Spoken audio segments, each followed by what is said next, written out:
You're listening to the Clear Creek Resources podcast from Clear Creek Community Church. To hear more, check out clearcreekresources.org.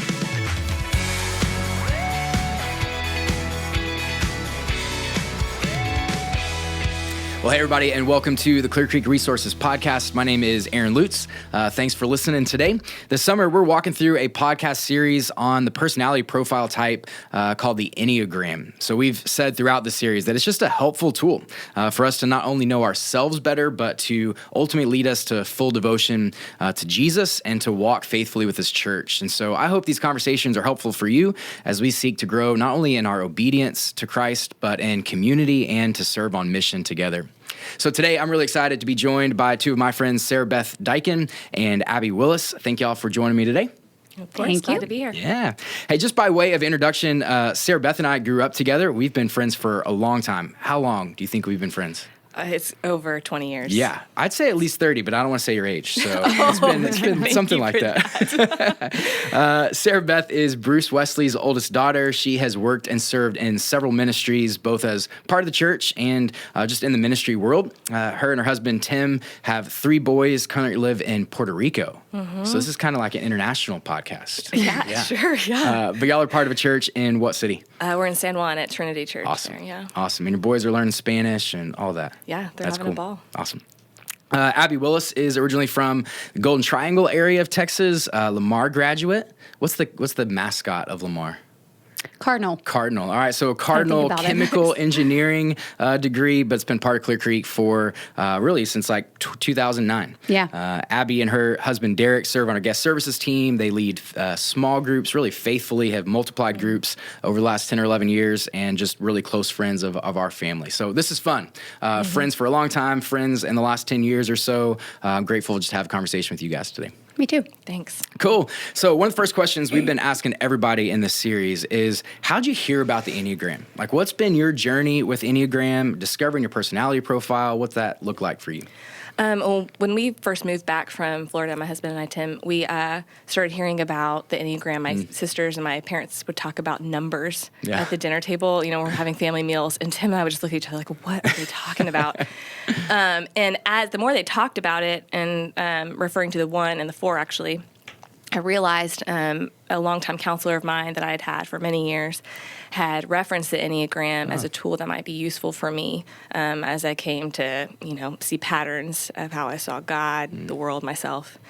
And so then fast forward, and I start reading about the Enneagram and loving it, but also it took a really long time to nail down my number. And Abby, who's a sweet friend of mine, just heard me many times belabor the issue because I'm like, what number am I? Mm-hmm. She talks about it a lot. Well, everybody knew their numbers so easily, or seemed to. Yeah. So we would work out together at the YMCA. So mine was either Sarah Beth or Rachel Cole. I couldn't pinpoint it because y'all were both really into it. And so, that's how I heard about it. Sarah Beth, what were you reading at the time that was kind of shaping that for you? I think it was Suzanne Stable's, I might be saying her name wrong, but it was her book, The Road Back to You. Yeah. And then I think it's The Road Between Us, or The Path Between Us. And those were helpful for seeing how different types interact.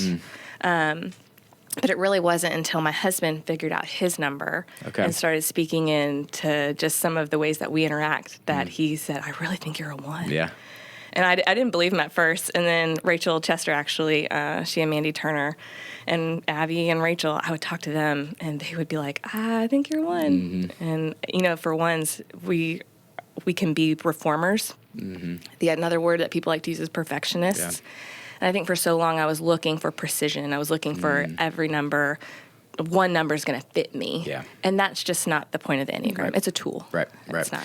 I appreciate what you said. Like, in your marriage, you saw benefits of how you're interacting with Tim. With your friends, you were kind of able to do that in community and not just assess a number, but see how that impacted your relationships. So, Sarah Beth, you said you're a 1. Abby, what does that make you? I'm a 2. Awesome. And how'd you come to realize that's who you were, that personality type? What was that journey like? Yeah, it was pretty easy for me because I know what I'm good at. I know what gives me life and what brings me joy. So I also read the book, The Road Back to You. Yeah. And it was easy to find that I was a number 2. But in the book, it says it's a journey, take your time, wrestle with it. So I'm like, well, should I wrestle with it? And then this one over here was taking forever to figure out her number. So I'm like, well, so I went back and forth, but I knew I was a 2. Yeah. For sure. Yeah. So each week in the series, we're really talking to 2 different people with 2 different numbers. And so you both kind of represent the 1s and the 2s in this series of podcasts. You'll hear from 4s and 5s and 8s and 9s and all that. But today I want to hear specifically, Sarah Beth, talk about being an Enneagram 1. Kind of describe that for us. You said reformer, perfectionist, but maybe in a couple sentences, just tell us what it's like to be a 1. Man, 1s, what marks a 1 typically is what they call the inner critic. Okay. And so they have this inner voice, or you can just call it like a compulsion. They're constantly seeing what's wrong, what's not complete, or what's incorrect, what's done incorrectly. And so it almost feels like a barrage of information internally of what is wrong with the world around them and even within themselves. And so it can feel often overwhelming for a 1, and but 1s can also offer a lot of good critique if they can come to a group of people in relationship and have a critical eye, try to not have that critical spirit. Right. That's kind of the downfall of the 1, because when they start to see everything that's wrong, they start to feel a great sense of responsibility, and that great sense of responsibility, they might say, or just think, like, why isn't anyone doing anything about this? And so then that brings about resentment and anger, and that is a really hard place to be, because turn inward, that looks like shame and depression, and turn outward, you really start to cut people off. But in the context of community and submitting those things to God, I just think that it's a great opportunity to see how God is the perfect good. Like there is no other good outside of him. Yeah. And so it's a hard line. That's really helpful for me. I think there's parts that have tendencies of a 1, but I'm not a 1. And so I would think that they're just talking about the barrage of information, constantly seeing everything that can be improved. Talk a little bit about that strength and that weakness side of that. Like, how does that not make you really critical? Like, how do you curb that when you see the world in a critical way? Do you assume that everybody sees the world that way because you see the world that way? It's funny. I remember talking to my parents about the Enneagram, and they talked about the inner critic, and I go, well, everyone has that. And they both go, no, not everyone has that. Oh, I thought everyone did. And I think that when you come into a room, you're constantly thinking, what can I do to improve the world around me? Like it's almost like this insatiable desire to see good in and of yourself. It's a good desire, yeah. But gone awry, it can bring about a cynicism that can be really harming to yourself and other people. And so I think diving into community and humbling yourself to go, okay, where are my blind spots? Because I'm not seeing everything. Sure. And I think that the tendency of the 1 can be to say, well, I'm seeing things as they should be, so they should just be this. And, I can do things best. I know what to do. And really, if you're in community, everyone's bringing something to the table. Yeah. And so you want to be, especially when I'm coming to a relationship with a 2, for example, they're going to be the first to offer to help. And so following their lead as opposed to just saying, well, I know what's best, or a 3 who's going to say, well, I'm going to be the pragmatist and I'm going to be really effective. That's not my gifting. Interesting. Yep.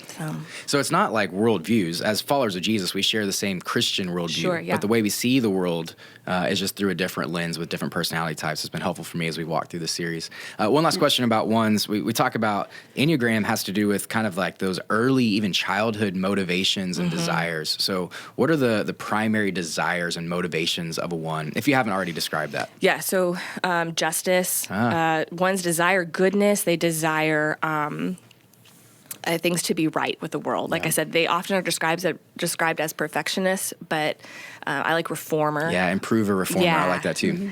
I think that that's more helpful. But yeah, I see justice, fairness being the the primary desire. And that's even in themselves. Like for me, I know what I'm thinking all the time. I kind of have this like constant awareness of my internal motivation. Yeah. So even when I'm doing the right thing, I just feel like I'm beating myself up because I know what my real motivation is. Yeah. But that can be good in the sense that you're constantly kind of checking the room of going, are we doing the right thing here? Yeah. So Man, it's good. That's really helpful. All right, Abby, let's talk some twos. Okay. So what are twos called? How would you describe that personality type? They're called the helper. Yeah. And they're empathetic, sincere, warm-hearted, people-pleasing, generous, self-sacrificing, sentimental, and they are driven to be close to other people. And they have a desire to be loved and accepted. Yeah. So, and then, which has been a problem because if I constantly want to be loved and liked, I've always got to, set that out and have that facade, I guess you would say. So like all my life, I've always wanted to be loved, and I always looked to people for that instead of God. And so that's always been an issue growing up and that sort of thing. And also something else, because I said earlier that I wasn't surprised by my number, but I do want to put like a little disclaimer that whenever I was growing up, I didn't know who I was. I didn't know what people wanted me to be, so it's not like I've always known. Like it took me a while to figure out who I am. Yeah. So yeah. Well, a couple thoughts there. So one, you came to faith in Jesus later as an adult too, right? As an adult. So your primary kind of motivations and baseline of your personality were shaped in early childhood to make you a two. So you were desiring that love, but not from God because you didn't know Jesus, right? So how does coming to faith in Jesus impact your two-ness, if you will? It gives me relief, like just knowing that I don't have to perform. I can just be me, and I'm loved regardless. Yeah. And it's refreshing. Yeah. Well, as your friend, it's fun to be friends with the two because you are kind and you are warm. You're all those things. I know. And as a three, so I have some tendencies there too, right? Because like the way Enneagram works, like if you're one number and you kind of on either side, you may have some tendencies that direction. And so we share some of those same tendencies as well. Talk about some of those just primary motivations, desire, like from early childhood. You talked about desire to be loved, but what else motivates a two for those that are listening? Let's see. You talked about a desire to be loved. That's kind of one of those primary Yeah, ones. that's like the main thing. So you like to be helpful. I do. Well, yeah, I guess, to be loved. Sure. Thank you very much. Basically, to be helpful. Yeah. We need to feel like we're needed and that sort of thing. And that's actually where it becomes sometimes a problem because you don't know how to say no. So my plate will be full and tipping over, and I still say yes because I feel like I need to, because if I don't, then they may not love me. They may be like, oh, well, Abby doesn't care. I do care. I just don't have time, right? Care deeply. I know and it's hard. Something else, like for going from primary desires to struggles, going on that side. Yeah, that's you're needy. You're codependent. You're unworthy of being loved is the way you feel. And then also overdoing it for others. You can constantly do, and people might be like, okay, calm down, I remember growing up, basically, if I heard someone say that they didn't like me, I would be like, what did I do wrong? What can I do to make them like me? When other numbers are probably like, okay, well, that's their problem, right? Yeah, there's some of those for sure. Right. And I mean, it would crush my soul, And so knowing that I'm free of that is good. And then also overdoing it, it makes me think of the story with Jesus, Mary, and Martha, where Jesus goes into their house, and Martha is the hostess with the mostest, and she is busy doing a bunch of stuff, and Mary's just sitting at Jesus' feet. And Martha actually gets upset and tells Jesus, tell Mary to help me. And he's like, Martha, you are anxious about a bunch of things. Mary has the good portion, and this will not be taken from her. And so that just reminds me that we aren't supposed to do everything all the time. Like there are times where God tells us to rest, and that's okay. That's be really present in the moment. Yeah. So even kind of seeing some of those 2 tendencies in a Martha type character. Yeah. Right? Martha's definitely a 2. You know, it's funny, we can joke about that, but like Jesus didn't say his Enneagram number. He didn't, pull his disciples and say He was all a 12 10. and like who's which one of each of these things, And I'd say there's a lot of Enneagram resources out there. A lot of people have written books and hosted podcasts on defining your personality type, how you interact, and we can talk about some of that. But within our context for this series, one of the ways we've talked about the Enneagram is how does that help us grow as fully devoted followers of Jesus? So at Clear Creek, we say it all the time. We want to help people move from unchurched to fully devoted followers of Jesus. And our spiritual formation pathway in that is helping people understand their gospel identities and therefore the activities that come from that, right? So you guys know this, but our identity isn't our Enneagram type. Our identity is as followers of Jesus. We are citizens in God's kingdom. We are brothers and sisters in Christ because we're part of God's family. And we have this identity, gospel identity of missionaries that go and be on mission with what God's called us to do. And so those identities drive certain activities. So I want to walk through that a little bit with you guys and how your Enneagram types shape how you apply the gospel to your own life. So we'll start with Sarah Beth. Tell me how learning about your personality type, struggles and strengths, all of that has helped you listen and obey God as a citizen in his kingdom. Yeah, I think when I found out I was a 1, there was almost like this, I almost was mad a little bit and then relieved, like, oh, okay, maybe I can kind of learn from this. As a kid, I would often say to my mom, I wish I just didn't care. Like, I wish I just didn't think about these things. It almost felt like a haunting feeling. Whether I'm seeing, a kid being bullied and it's, wrong, just how kids would treat each other really affected me. Yeah. It felt like a great injustice, or like not being able to ever feel like I was enough or I was doing enough, even when it came to my quiet times with God, my study of the Bible. Like I heard another one say one time, I'd spend an hour in prayer and go, is that enough? Oh, wow. And I thought, yeah.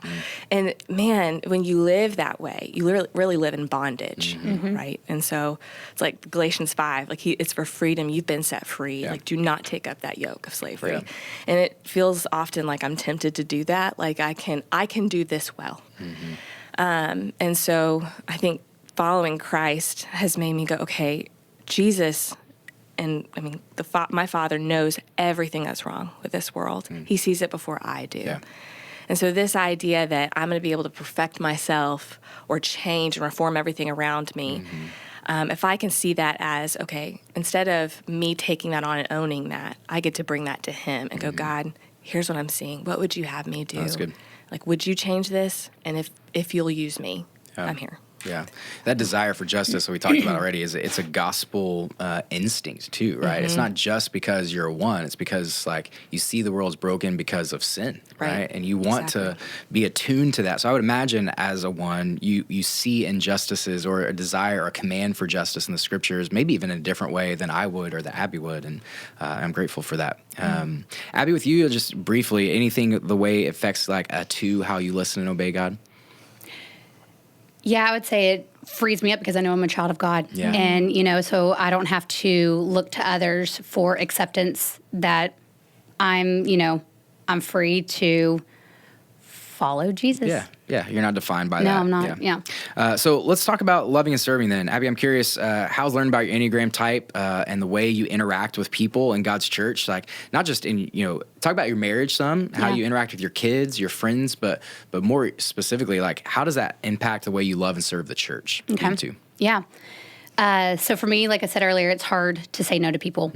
If someone sends me a meal train, someone had a baby or surgery or whatever it may be, I feel like I have to sign up, even if I don't have the capacity to do it. And I even feel like others, and y'all could probably tell me if this is true or not, will go and look at that website to see if I signed up or not. You're first. It's like, yep, Abby's already got it. And so, and then if I didn't, then I'm thinking I'm being judged. I feel like, oh, Abby didn't sign up to take them a meal in the next couple weeks, So, and that's actually been a problem because I will serve and serve and serve. I mean, there's been times where I've taken families in 1 week 4 meals, different people. And Derek has actually had to remind me multiple times that my family is my priority because I will actually neglect them to serve others. Yeah. Yeah. So that's been a balance. I'm still learning. I'm still definitely learning that. It's hard to say no to things. But I will say I've learned it's okay to say no. And those people I say no to, they're still going to love me. Yeah. They're my friends. Yeah. You know, they're okay with it. For the church, so Derek and I lead the guest services team, and we're there every Sunday. We're serving.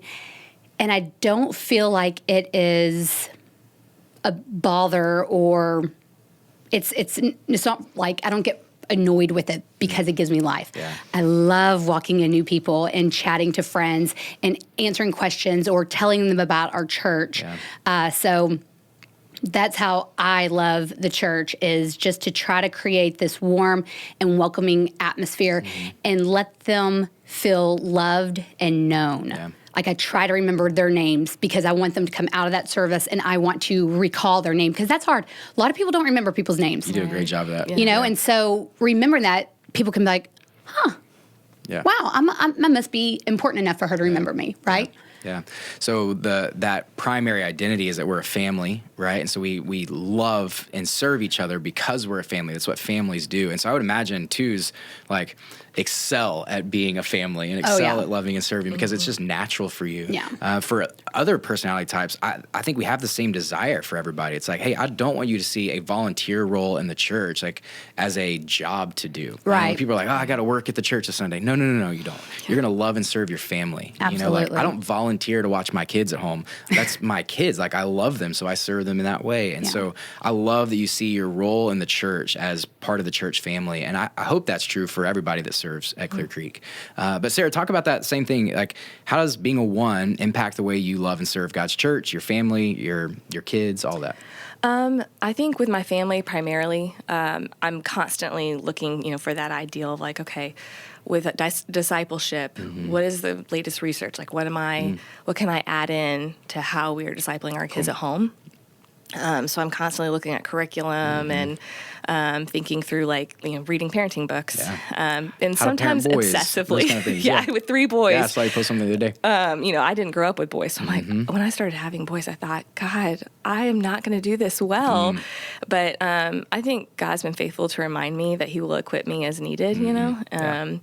So I have been mindful, especially in my marriage, and my husband has learned to gently prod me toward resting, because he'll see, okay, you're getting really rigid. Like you're making rules for the family as far as we're going to do this every morning and we're going to clean this up every evening. And, it's taking out a lot of the joy. It's like we might be reaching this ideal as far as running a tight ship and doing all of these things that we need to do as a family to have a healthy family. But you're not resting, and it's affecting all of us. Yeah. And so he will, push me to go work out, go rest, go take a nap. Yeah. Ones don't nap well. Yeah. And so with the church, though, it is really fun, especially we're a part of a very small church, and so there's a lot of need. And so, the other day, our pastor's wife said, hey, we've got all these resources and we need someone to categorize them and try to figure out like a library system. Yeah. And I'm probably not the best at that, but I thought I get to fix something, I got so excited. And Tim's like, all right, cool. That just sounds so boring. I just get to look at books all day. So, it gets fun when you think about problems to solve. You just got to be careful. Question about ones with that. So I joke with people, I like to mow my yard because I see immediate gratification from it, right? Like I see what was and now what is, and I enjoy that. So is that true for a one when it comes to loving and serving? It's like I saw improvement. Like you almost need to, I'm not projecting, I'm asking, do you need to see fruit from the way you serve because of your personality type? I think so. And my tendency, I'm not saying this is right, my tendency to go is, if we can't do it right, why do it at all? Yeah. And so sometimes I have to remind myself, good is good enough. Yeah. Don't make perfect or best the enemy of good. That's good. That's good. So. That is often the case for a lot of us. Sarah Beth, let's stay with you, and then we'll ask Abby as well. But how does your Enneagram type, how does the way you see the world and really your story, your life, how does that shape how you go and multiply? Like your missionary impulse, how does that impact that? Well, I really saw that being fleshed out in college. A lot of I found it easy to be friends with people who struggled with God. I myself went through a lot of doubt and frustration with the Lord in college, and I came to see that it was because I saw how imperfect the world was, how unjust it was. And I would think, God, like, you are a just and good God. Why are you letting these things happen? Yeah. And so when people who did not believe in God, who really struggled with the church, would talk, I felt like I could draw near without any kind of fear. Yeah. I could listen to them, I could hear them out, and I could maybe offer truth. Where some people, I think, might go, well, if you're not going to listen to what I have to say. But I think that it just was easy for me to be in those contexts. Yeah, that's interesting. Some people aren't worried about some of those hard questions because they don't have the same desire for justice that a one might have. And that doesn't make them less intellectual or less, whatever. It's just they see the world differently because of that type. That's really interesting. But the way that plays out in missions and evangelism is like you are drawn to certain people that maybe others with different personality types aren't. And so that's really helpful. Yeah. Cool. Abby, what about you? How does being a 2 impact how you're on mission as a missionary? Yeah, so I think this one's kind of easy for me because I love people. I love being around people. I love making them feel invited and all that. So when I do love people well, I feel that it opens up the door to their lives. And so then I can serve them and speak truth to them and pray with them and talk about Jesus. So I think that's definitely one thing. And you were also, now I'm trying to remember what you were saying. I lost my train of thought, so I will stop right there on that one. I'm curious about this with 1s and 2s in the room. So we talk about like sharing the gospel often happens in like word and deed. So I would think in a 2 who has a desire to help and to serve, you may lean towards the deed side. Does a 1 lean towards word, like towards like truth over grace, or is that not a fair comparison? I think that's a constant struggle. At least for me, that's a constant struggle because I'll see Abby serving other people, especially people outside of the church, and trying to just love them well. And I'll think, well, I got to do that. But really, I just want to have a good conversation with them. Like, I want to kind of poke at their doubt and poke at, what is your relationship with the Lord? What does that look like now as you feel far from Him? And I think both numbers want to do that. I think that for the 1, it's getting at to that piece of, I really want to see things made right in your life and with God. That's really good. Any thought for you? Obviously you lean towards deed, but did you struggle to have those conversations after that? No. Good. Yeah, I don't think so. I think whenever someone is hurting and you can come walk alongside them and love them and you're there the entire way, there's ample amount of time where you can speak to them and love them and encourage them and speak truth. Yeah. Well, I've seen both of you interact as missionaries in very different ways, right? But the way you described in college, like I saw you do a lot of those things, but like I've seen you have a lot of different pockets of friends that you love and serve really, really well. And that's one of the things I appreciate about you guys. All right, let's wrap up with this. My favorite question of the series, I've enjoyed this one. For those listening, how can we better love someone with your personality type? So I'm not asking you to speak on behalf of all 1s and all 2s, but for you, like, how does somebody love a 1 better by knowing their type? I was thinking about this the other day. I think when you, first of all, encourage one to rest. But when a 1 cares deeply about something, I think one of the worst things you can say is, oh, that doesn't matter. Don't worry about that. If a 1's like, no, this needs to be resolved. We need to fix this. Like, help me think through this. Like, let's reason together about this. If you can have a really in-depth conversation with a 1 and not make them feel like they're too much, that is like, they feel like you're on their team. Interesting. So as a 3, we talked about this earlier, like we can be a little pragmatic, right? Yeah. So like 1s might slow me down from reaching my goal of getting to the finish line, right? Exactly. So that's helpful for me to hear, like not to be dismissive of someone who really has a desire to do the same thing we do, but to make it even better, to reform. That's really, really helpful. Abby, what about you? How can we love somebody who's a 2 even better? So I don't like this question. I know you don't. Because you're not supposed to ask a 2 how you can help them. Because they're going to say nothing. And that's probably going to be the case for a lot of people, 2s, They're going to say, oh, no, I'm fine. It's hard for us to turn the lens back on ourselves and think about ourselves and what we truly need. So what I would say, the way you can love them well is when you do ask them, hey, how can I help out? And if they say, I'm good, press. Oh, okay. Push in and really and try to do that.